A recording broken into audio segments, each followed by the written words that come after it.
মাশাআল্লাহ। সহজে একটা কথা বলি, আল্লাহ তাআলা বলেন কি, রমজানের রোজা রাখলে তুমি মুত্তাকি হয়ে যাবে। আমরা কি দেখি 25 বছর হয় রোজা রাখতেছি, তারপরে তো মুত্তাকি হই না। আল্লাহ বলেন এক রমজানের রোজা দিয়েই তুমি মুত্তাকি হয়ে যাবে। তাহলে বিষয়টা কি? বিষয়টা বোঝাবার জন্য একটা মিসাল দেই। এখন তো গ্রামের ভিতরেও ইসের ভিতরে কি বলে, মসজিদে এসি আছে না অনেক গ্রামে।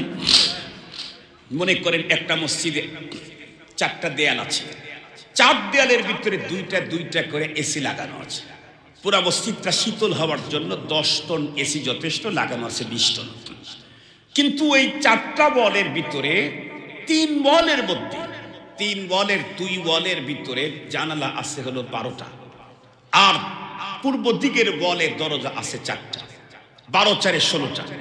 আপনি সবগুলা এসি ছেড়ে দিয়ে সব দরজা আর জানালাগুলাকে খোলা রাখলেন। বলেন তো দেখি কি পরিমাণে শীতল হবে? কথা বলেন না কেন? শীতল হবে কি? একদম হবে না তা না, কিছু হবে। কিন্তু এটা কতক্ষণ? এসি চলবে যতক্ষণ, ততক্ষণ কিছু হবে, পুরাপুরি হবে না। যেই এসি বন্ধ অমনি গরম চাপতে থাকবে। আর যদি সবগুলি দরজা জানালা বন্ধ করে এসি বা 20 টনের পরিবর্তে 10 টন 15 মিনিট চালান, পরে দেখবেন শীত লেগে যাবে, বন্ধ করতে বাধ্য হবেন। বন্ধ করে দেওয়ার পরেও দেখবেন 20 মিনিট পর্যন্ত চলতেই থাকবে শীতল। ঠিক বললাম? ঠিক বললাম? আমরা যে রমজান মাসে যে সিয়াম রোজা যে পালন করি, তাকওয়ার মেশিন যেটা চালু করি, এটার দ্বারাই আমাদের অন্তরে তাকওয়া ঢুকতে থাকে। কিন্তু এটা টিকতে থাকে না কেন? টেকে না কেন? কারণ তাকওয়াকে ধরে রাখার জন্য আমার বডির কিছু দরজা জানালা বন্ধ করে রেখে রাখা দরকার ছিল। রোজা রাখার পরেও, তাকওয়ার মেশিন চালু করার পরেও তাকওয়া ধরে রাখার দরজা জানালাগুলো আমরা খোলা রেখেছি। এজন্য রমজানও চলে গেছে, পরের দিন ক্লিন শেপ শুরু হয়েছে। দরজা জানালা কি? খুব ভালো করে বুঝবেন। 1 নাম্বার চোখ হেফাজত। 1 নাম্বার কি হেফাজত? রমজানের রোজা রাখছেন, তাকওয়ার মেশিন, খোদাভীতির মেশিন ভিতরে চালু হয়েছে, কিন্তু এটা 100% কার্যকরী করতে চাইলে চোখ কন্ট্রোল করতে হবে। চোখ কন্ট্রোল করতে হবে, অপাত্রে তাকানো যাবে না। 2 নাম্বার মুখ কন্ট্রোল, কথা বলা যাবে না, মিথ্যা কথা বলা যাবে না। 3 নম্বরে কান কন্ট্রোল, গীবত শিকায়েত কথা গান বাদ্য বাজনা শোনা যাবে না। 4 নম্বরে হলো অঙ্গ প্রত্যঙ্গ কন্ট্রোল। এই যে রমজান মাস শুরু হলেই তাস খেলা শুরু, ফেট্টিং গুটি খেলা শুরু। কি কাজ? সারাদিন বসে বসে কাজ নাই তো, দিন কাটে না, তাই এগুলি করি। নাউজুবিল্লাহি মিন যালিক। এগুলি করতেছে, তাকওয়ার মেশিন চালু করে দিয়ে অঙ্গ প্রত্যঙ্গ দিয়ে গুনাহের কাজ করতেছে। 5 নাম্বার, এত কিছু করলেন, চোখ কন্ট্রোল, মুখ কন্ট্রোল, কান কন্ট্রোল, বডি কন্ট্রোল, এই সবগুলার গেট বন্ধ। এরপরেও আর একটা কাজ করতে হবে। কি? সাহারি আর ইফতারে খেতে হবে হলো হালাল খাবার, এটাও কন্ট্রোল। এখন যদি আপনি এমন হয় যে আপনি সরকারি চাকরি করেন আর রমজান মাসে অফিসে বসছেন অথবা রাস্তায় ডিউটি করতেছেন, বাস যাকে পাইলেন তার কাছ থেকে কিছু হাদিয়া তোহফা নিচ্ছেন, বিকেল বেলায় সেই হাদিয়ার টাকা দেয়া মুরগি কিনে বাসায় নিয়ে কি চিকেন ফ্রাই করে ইফতার করবেন, তাহলে আপনার রোজা আপনার নাক বরাবর মারা হবে। মনে থাকবে তো আপনাদের? মুহতারাম হাজিরিন, হালাল খাবার খেতে হবে সাহারি এবং ইফতারে।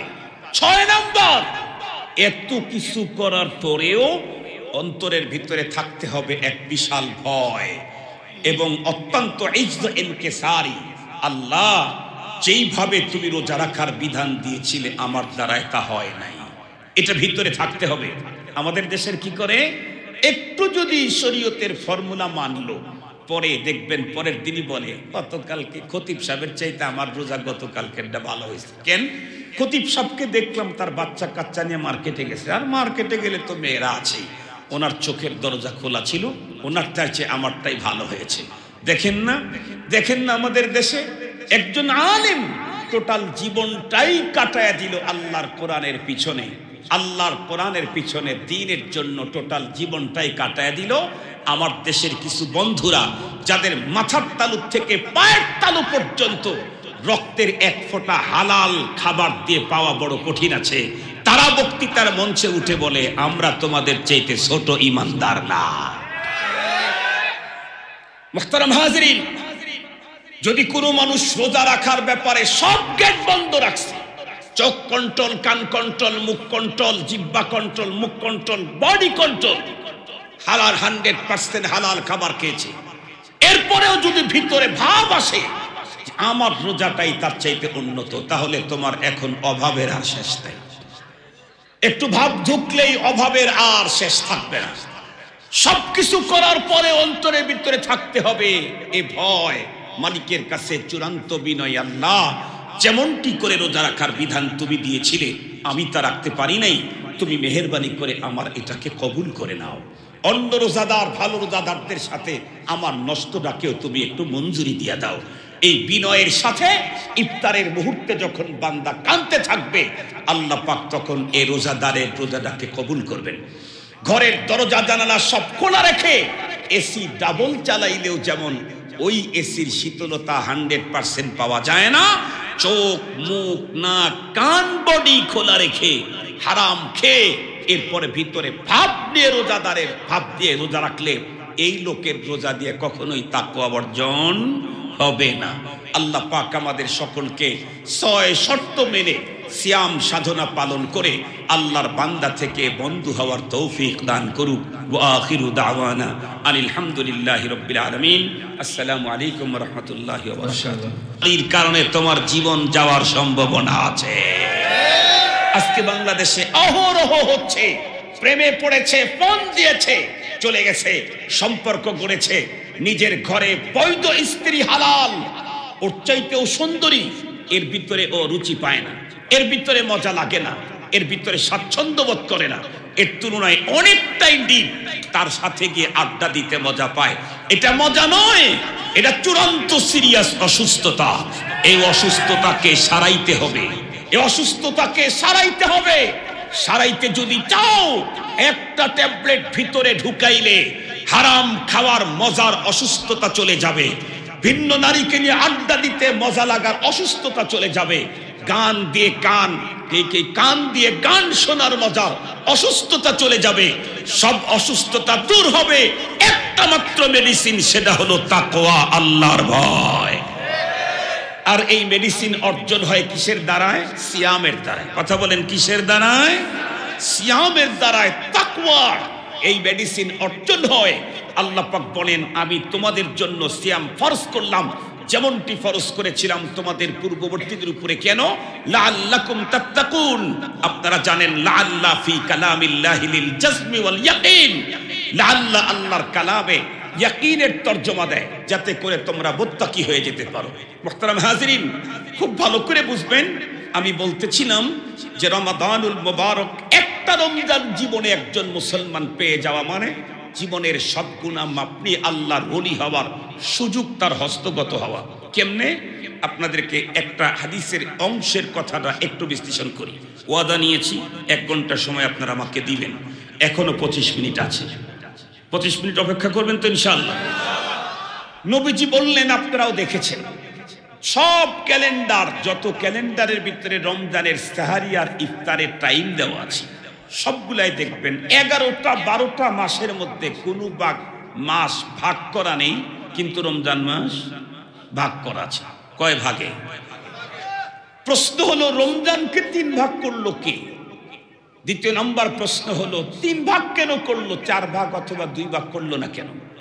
তৃতীয় নম্বরের প্রশ্ন হলো, 3 ভাগ করতে গিয়ে বলা হলো প্রথম 10 দিন রহমতের, দ্বিতীয় 10 দিন মাগফিরাতের, শেষের 10 দিন নাজাতের। তাহলে প্রশ্ন আসে, প্রথম 10 দিন রহমতের, এই 10 দিন বাদ দিয়ে সারা বছরে আরো কত দিন? 11 মাস 20 দিন।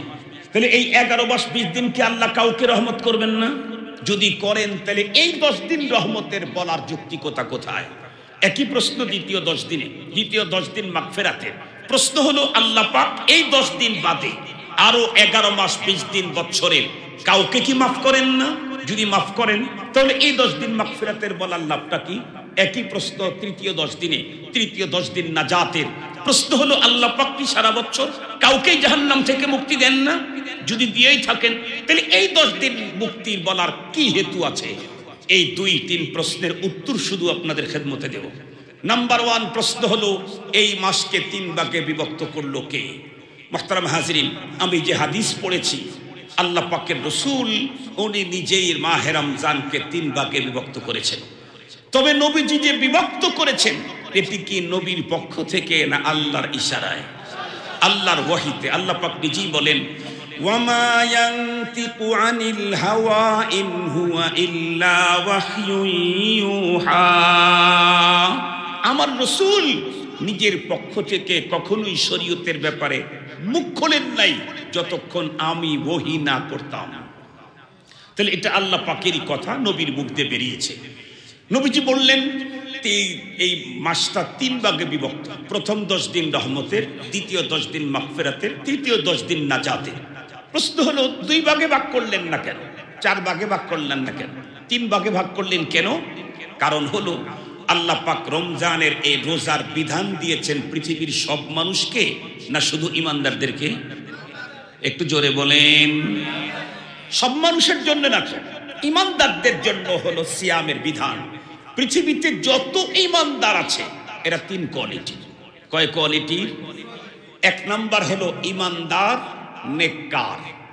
ঈমানদার নেককার, ঈমানও আছে, নেকি আছে, গুনাহ নাই। ইন্না লিল্লাহি। হুজুর আপনি কি বলেন গুনাহ নাই মানে? নবীজি বলছেন আলা কুল্লুকুম খাত্তাউন ওয়া খায়রুল খাত্তাইনা আত-তাওয়াবুন। তোমরা প্রত্যেকেই অনেক গুনাহগার। আপনি বলতেছেন গুনাহ নেই? হ্যাঁ, প্রতিটি মানুষের গুনাহ হয়, কিন্তু সব মানুষের গুনাহ থাকে না। কেন? যারা 5 ওয়াক্ত সালাত যথাসময় আদায় করে, এক সালাত থেকে আরেক সালাত পর্যন্ত যত গুনাহ করে সগীরা, দ্বিতীয় সালাতের মাধ্যমে আল্লাহ তাআলা মাফ করে দিয়ে দেন। অথবা তওবা করেন, সাথে সাথে তো মাফ হয়ে যায়। তো এক প্রকারের গুনাহগার হল ঈমানদার, হলো ঈমানদার নেককার। দ্বিতীয় প্রকারের ঈমানদার, ঈমানদার নেককার গুনাহগার। তার মানে ওর ভিতরে 3টাই আছে, ঈমানও আছে, নেকিও আছে, গুনাহও আছে। এই দলেই মনে হয় আমরা। কথা বলেন না কেন? আমাদের ঈমান আছে, নেকি আছে, গুনাহ আছে। আর 3 নম্বরের আরেকটা গুনাহ ঈমানদার আছে। কি? ঈমানদার গুনাহগার। ঈমান ছাড়া আর কোনো পুঁজি নাই, শুধুই গুনাহ আর গুনাহ। একটাই শুধু খুবই ওর, সেটা হলো ঈমান আছে। জীবনে একবার সুবহানাল্লাহ পড়ে নাই, একটা সিজদাও আল্লাহকে দেয় নাই, একদিন মনের ভুলে ইফতারও করে নাই, সেহরিও খায় নাই। ধরে নেন এই 3 প্রকারের ঈমানদার, এর বাইরে আর কোনো মুমিন থাকার সম্ভাবনা নাই। খুব ভালো করে বুঝবেন ঈমানদার 3 প্রকার। এই জন্য আল্লাহর পয়গম্বর রমজানুল মুবারকের মাসটাকে 3 ভাগে বিভক্ত করে বললেন, প্রথম 10 দিন রহমতের, দ্বিতীয় 10 দিন মাগফিরাতের, তৃতীয় 10 দিন জাহান্নাম থেকে মুক্তির। আমরা তো মনে করছি